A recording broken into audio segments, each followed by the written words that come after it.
experiences in my interactions with the FBI over a long period of time. But first I'll say that I want to thank whoever did that report for basically using last year's report, just changing the date. It probably saves a lot of money. In these times, that's important.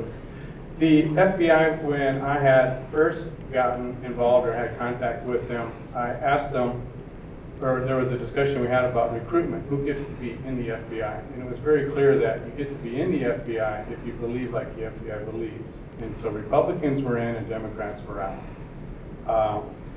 There's a couple other things I found out about the FBI is that you take an oath to the Constitution, but for them, that means to the superior who's giving you the orders, because ultimately that comes from the president. So an oath to the Constitution means an oath to the president.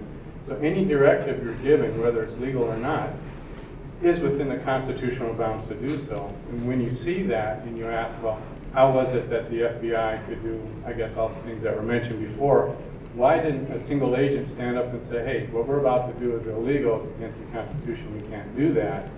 You don't hear that. It's because that's not part of that mentality. So if something was going to happen illegal in the city of Portland, I guarantee you no FBI agent's going to come to Mayor Hales or anybody else and say, guess what, this is something that you need to put your foot down and stop because it's not right.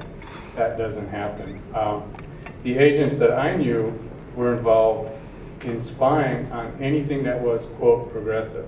Anything that was progressive was considered potentially subversive, and they were assigned to places where they could follow people who were doing whatever I guess the government wasn't happy with in opposition to whatever the current dominant philosophy was at the administration or whoever administration was. So my experiences might kind of shed some light on why you don't have a report that's complete and why they're not giving you access to non-secret information, to any of the safeguards that you think might exist don't exist there. I think that involvement with the JTTF is wrong, and that should be, you should reconsider that. If there's a terrorist threat in Portland, it's the FBI's obligation to notify you. They would have to do that whether you were members or not. If they knew of a threat, they would have to take action. And if it was a local issue only, you would have to take action, but they'd have to communicate. So there's no need for this JTTF. Everybody does their job right. We should all be safe. I thank you for your time. It's actually been a pleasure. This is my first council hearing. I think you guys are great. I just appreciate your opportunities here. Thank you. I wasn't next, but I'll start. Okay.